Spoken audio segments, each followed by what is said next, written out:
Welcome. आज के इस एक्सप्लेनर में हम सूरज के ट्रेडिंग अनफिल्टर्ड के कोर बेसिक्स को डिकोड करने वाले हैं। देखिए, इंटरनेट पर आजकल अजीब सा शोर शराबा है। हर कोई बस रातों रात करोड़पति बनने की नई नई स्कीम्स के पीछे भाग रहा है। लेकिन सच कहूं, हम आज उस पूरी हाइप को साइडलाइन करेंगे। हम सिर्फ उन अनफिल्टर्ड और कड़वी सच्चाइयों पर फोकस करेंगे जो असल में एक ट्रेडर को मार्केट में जिंदा रखती हैं। आज हम उन बुनियादी कॉन्सेप्ट्स की बात करेंगे जो सच में काम आते हैं। तो चलिए सीधा उस सवाल पर आते हैं जो शायद सबसे ज्यादा पूछा जाता है। आखिर 90% ट्रेडर्स फेल क्यों हो जाते हैं? अक्सर लोग सोचते हैं कि उनकी स्ट्रैटेजी खराब है या कोई नया इंडिकेटर मिसिंग है। But to be honest, problem वहां है ही नहीं। प्रॉब्लम है एक बेहद कमजोर नींव। लोग एडवांस और फैंसी सेटअप्स अपनाना चाहते हैं जबकि उनके ट्रेडिंग के बेसिक्स पूरी तरह से हिले हुए होते हैं। तो रैंडम गेसिंग से निकलकर एक डिसिप्लिन ट्रेडर बनने तक का हमारा रोड मैप कुछ ऐसा रहेगा। हम इन 6 पिलर्स को बहुत ही क्रिस्प तरीके से कवर करेंगे। पहला, ट्रेडर्स फेल क्यों होते हैं। दूसरा, मार्केट की असलियत। तीसरा, एंट्री और एग्जिट प्लान। चौथा, रिस्क मैनेजमेंट। पांचवा, नुकसान की साइकोलॉजी। और फाइनली, कंसिस्टेंसी का ब्लूप्रिंट। चलिए अपने पहले पॉइंट से शुरू करते हैं। आखिर ज्यादातर बिगिनर्स शुरुआत में ही मात कहाँ खा जाते हैं? सबसे बड़ी गलती होती है ट्रेडिंग के फंडामेंटल्स को पूरी तरह से इग्नोर कर देना। होता क्या है कि जब एक ट्रेड गलत जाता है तो लोग तुरंत अपनी स्ट्रैटेजी को दोष देने लगते हैं। वो सोचते हैं, अरे ये स्ट्रैटेजी काम नहीं कर रही, चलो यूट्यूब पर कोई नई और कॉम्प्लेक्स स्ट्रैटेजी ढूंढते हैं। लेकिन असलियत में उनकी वीकनेस उस स्ट्रैटेजी में नहीं है। उनकी सबसे बड़ी कमजोरी मार्केट के उन बेसिक रूल्स को भूल जाने में है जो सच में प्राइस को मूव करते हैं। और यहीं से हम आते हैं अपने दूसरे पिलर पर, मार्केट की असलियत को समझना और प्राइस कैसे काम करता है इसे डिकोड करना। मार्केट रियलिटी आखिर है क्या? देखिए, मार्केट कोई जुआ या रैंडम सिस्टम नहीं है।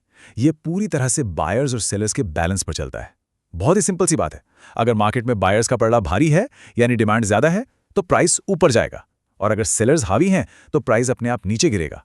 मार्केट आपकी या मेरी उम्मीदों पर फंक्शन नहीं करता। वो इस पक्के गणित और डिमांड सप्लाई के रूल पर चलता है। अब यहां बिगनर और प्रो के बीच का एक बड़ा फर्क देखिए। बिगनर्स अक्सर चार्ट पर इतने सारे नए नए इंडिकेटर्स लगा लेते हैं कि उन्हें असली प्राइस दिखना ही बंद हो जाता है। वो बस उन लाइंस के पीछे भागते हैं। लेकिन वहीं एक सफल और प्रो ट्रेडर कोई भी टूल लगाने से पहले सिर्फ प्राइस एक्शन पर फोकस करता है। वो ये समझने पर जोर देता है कि खुद प्राइस क्या कहने की कोशिश कर रहा है। अब मूव करते हैं तीसरे सबसे क्रिटिकल पार्ट पर, एंट्री और एग्जिट्स की प्लानिंग।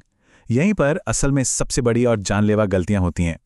ये एक बहुत ही कॉमन ट्रैप है। लोग मार्केट में सिर्फ इस डर से कूद पड़ते हैं कि कहीं वो कोई बड़ा मूव मिस ना कर दें, जिसे हम फोमो कहते हैं। और फिर जब ट्रेड नेगेटिव होने लगता है तो एग्जिट कब करते हैं? सिर्फ एक उम्मीद पर, एक होप पर कि शायद अब लॉस वापस प्रॉफिट में बदल जाएगा। सीरियसली, ये गलत अप्रोच अच्छे खासे कमाए हुए प्रॉफिट्स को भी भारी नुकसान में बदल देती है। प्रोफेशनल ट्रेडिंग ऐसे बिल्कुल नहीं होती। यहाँ का नॉन नेगोशिएबल रूल बहुत ही क्लियर है। स्टेप 1, आपकी एंट्री पूरी तरह से प्लान्ड होनी चाहिए। और स्टेप 2, आपका एग्जिट हमेशा पहले से तय होना चाहिए। मतलब ट्रेड लेने से पहले ही आपको पता होना चाहिए कि आपको बाहर कहाँ निकलना है, चाहे प्रॉफिट हो या लॉस। अगर ये दोनों स्टेप्स नहीं है ना, तो आप ट्रेडिंग नहीं कर रहे, आप बस हवा में तीर चला रहे हैं। चलिए आगे बढ़ते हैं हमारे चौथे पिलर की तरफ, रिस्क मैनेजमेंट, जो असल में मार्केट में आपके सर्वाइवल का गेम तय करता है। इस एक पर्टिकुलर नंबर को अपने दिमाग में बैठा लीजिए। एक ट्रेड पर अपने कुल कैपिटल का सिर्फ 1 से 2% रिस्क करना, ये वो गोल्डन रूल है जो आपको मार्केट में जिंदा रखेगा। क्योंकि देखिए, पैसा बनाना शायद एक बार को आसान लग जाए, लेकिन उस पैसे को बचाकर रखना वो मार्केट का सबसे मुश्किल काम है। एक सख्त स्टॉप लॉस के साथ अपने रिस्क को लिमिट करना ही अनचाहे झटकों से बचने का इकलौता रास्ता है। सूरज की ये सख्त चेतावनी बिल्कुल पॉइंट पर है। एक बड़ा नुकसान आपके 5 छोटे प्रॉफिट्स को खा जाता है।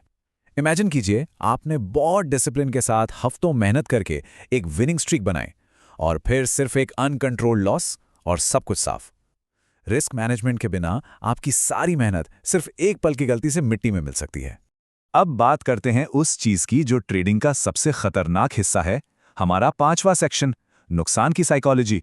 देखिए, चार्ट को समझना तो बस एक टेक्निकल स्किल है। असली जंग तो ट्रेड के बाद दिमाग के अंदर शुरू होती है। एक लॉस होने के तुरंत बाद इंसान अक्सर एक टॉक्सिक साइकिल में फंस जाता है।